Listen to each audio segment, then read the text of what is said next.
Eddy Kenzo okuwasa Evelyn Namulondo, biibino, Sheebah akiguddeko, omukozi wa radio asimatuse akabenje so nga ate Kadaama wuno omulala alaajana baagala kumutta. Kale ago n'agasingawo g'oba olindirira mu bujjuvu. Baniriza mwenna bebaza egyo gyonna gye mutuusako engalo mwebale butakoowa kubeera ng'ate muntegera amatu. Nsaba Katonda busaswemu ekisinga obulungi mu budde bwammwe bumala wano eno ng'ate mumpuliriza. Amannya nze Omumbejja Aisha Nassolo butereevu nyongera okujjukiza gwe yakaneeyungako essaawa eno yennyini ewano eno ofunawo amawulire agagenda mu maaso mu ggwanga lyattu Uganda kwa celebrities baffe bonna aba wano ssaakaate n'abo abali wabweru w'eggwanga. Mu nnaku ezimu tubeera nga twebuyira ku nsonga ezitali zimu kale ngenda kusaba kintu kimu subscribinga teekako akadde likinga vidiyo eno mukwano gwange tojja kwejjusa era nga butereevu ngenda kuba ntandikirawo nagandese olunaku olwaleero era nga ngenda tandika n'amawulire gannaku nnyo nnyini ddala ag'okubeera nga bambi omukozi wa radio wali ate ku CBS FM emanduso bw'atyo omukulu oyo amanyikiddwa nga Mbaziira Tony bw'atyo bambi yasimatuse okufiira mu kabenje eyagudde mu kabenje k'amaanyi emmotoka ye yonna neggwawo wabula ye bambi twebaza Katonda ti bambi obulamu bo akyabulina akabenje yakafuniddeeyo mu bitundu by'ekaliisizo. Kale bambi katusabe Katonda abeere ng'ate bambi amusuusa mu bwangu nnyo nnyini ddala so nga ate ebyo nabyo tubitadde ku bbali ate byo ebintu bya bukadde byonoonese mu nnabbambula w'omuliro ate wali eri ebwayise ekiro ekyakeesezza olunaku olwaleero. Kale bambi tusaba Katonda agumye emitima abo bonna bambi abafiiriddwako ebintu byabwe nga naye olaba ebifaananyi eby'ebintu byayonoonese abantu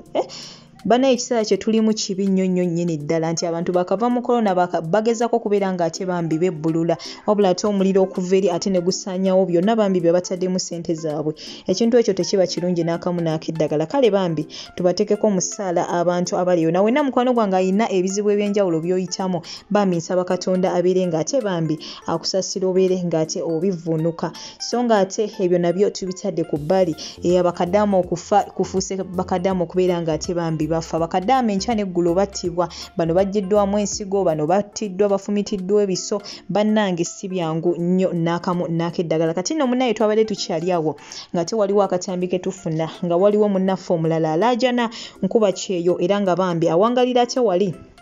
mu ggwanga erya Saudi Arabia bw'atyo naye bambi ng'alaajana agamba nti bakama be bamukubye emiggo mizibu era we batyo baagala nakubeera ng'ate bamutta tebamuwa nsonga yonna wabula bo bakanyamugamba nti abawe essimu wabula ye mu ndaba eyiye agamba nti bambi baagala kumutta. Ngenda kuba nkulekerako akatambi kaneeno katono nnyo okekkaanye ate n'oluvannyuma tugende mu maaso.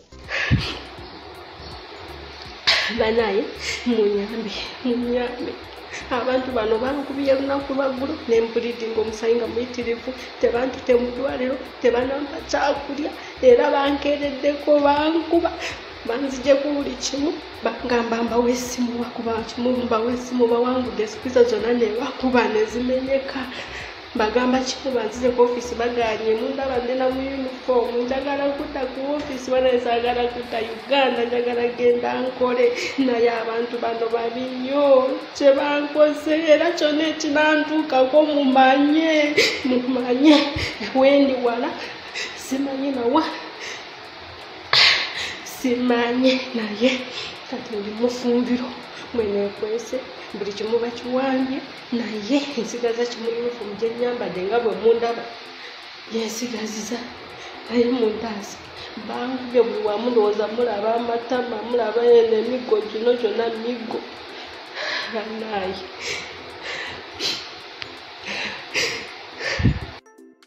Morini bannaaye balijja kunzita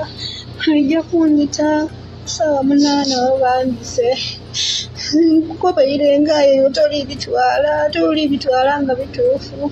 kayenze balijja kunsuulayo bansuule bakobye nti bana bandireese ssente nze naye Uganda naye badeemye ekitegeeza balinga nga boosi oba abasasuli abaguze n'ebyo ebyange abaana bange mubandabire mukumba abaana bange.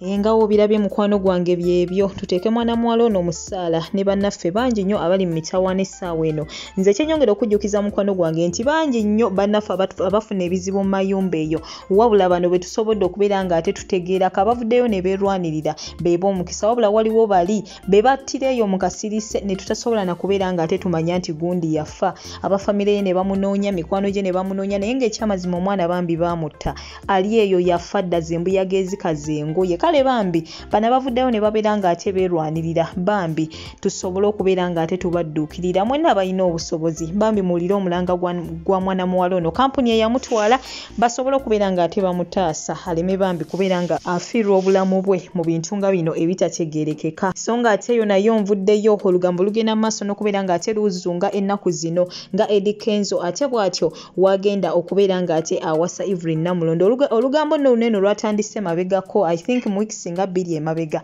nga banayo batyo batambuza ebifaananyi bagamba nti bw'atyo Eddy Kenzo agenda kubeera nga ate yeewasiza omukyalo ono Evelyn Namulondo mukwano gwa Rema ffenna gwe tumanyi obulungi wabula nga kyenjagala okutegeeza essaawa eno nti bambi bineeno si bituufu n'akamu n'akeddagala omukyalo ono Evelyn Namulondo bw'atyo yalabiseeko ate wali ku Spark TV mu program mwasuze mutya n'omukyalo oyo Farida Nakazibwe era bw'atyo n'akiliyalinga bino byonna n'agamba bannange nze saagala nko ku Kenzo era yannyonnyodde byonna okuva gye byatandikira nti ye yali mukwano gwa Kenzo kuva dda nga tebanasinkana na Rema yali mukwano gwa Kenzo at the same time nga mukwano gwa Rema era ye tamanyi Kenzo ne Rema basisinkana batya wabula nga ye yali mukwano gwabwe bombiri wabula nga ye agamba tewali kiri makati gaabwe ye bambi ne Eddy Kenzo so bambi mwenna bagenda mu maaso n'okubeera nga ate mu bitambuza si kituufu n'akamu n'akeddagala Eddy Kenzo tagenda kubeera nga ate awasa Evelyn Namulondo wabula nga mukwano gwange ngenda kuba nkusiibula essaawa eno yennyini wabula nga sinnakusiibula ngenda kuba ate nkulekerako ka vidiyo ka mwana mulenzi ono eyavuddeyo obubi nnyo n'akalakata Sheebah kalungi ffenna omuyimbi waffe oyo gwe tumanyi obulungi era ng'ensonga zivudde ku kuzaala ngenda kuba nkakulekerako essaawa eno yennyini wabula nga kyengenda okusaba toseetuka ngenda kuba ate nkomawo n'amawulire amalala mangi nnyo mangi ddala subscribe nga oba tonnaba teekako akadde like nga vidiyo eno oba ogyagadde goodbye for now. Gaza, it has been a while without Mugambo, so Gaza, it is time for drama once again.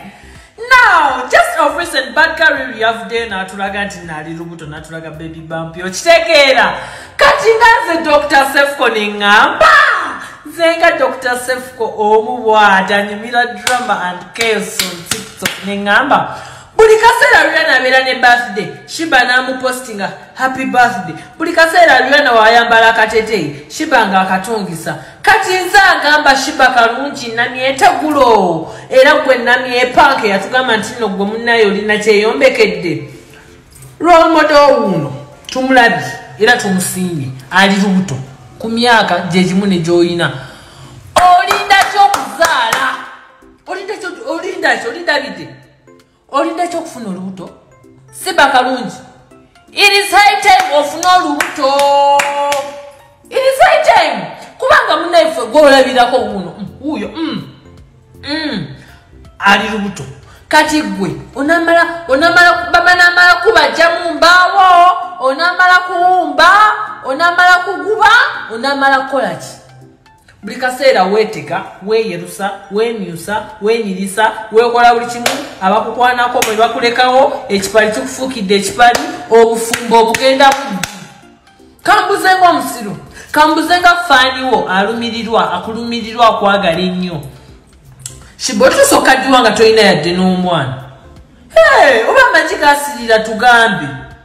oba wamira nnyo family planning tugambe no si mu bubi I am not attacking you I am asking in a very polite and humble manner when are you giving birth when your role models bonna bavudde ku lujja ng'oli awo weewana nakyeyombekedde Sheebah minokeya katukulinde olaba ne Nicki Minaj gwosinga okukopa lyrics gwosinga okukunamanga omukoppa ne Rihanna baafuna embuto ne bazaala olwo gwe awena aguddemu emboolinganga gwe bawangulamu amannyo olwo gwe basenyudde enviiri olwo gwe bawuubyewuubye keko nga yakuuba at least keko tukimanya nti nomunaye keko tasobola kufunisa lubuto naye bamanaja bo bonna abaziba kugira bwoba tozaala tugambe tukusondera amazzi spam donors wetuli. Hey, me, I'm ready to help you in peace. In other news, thank you for loving me. I will always love you. I will always give you lugambo. Exquisite, very professional.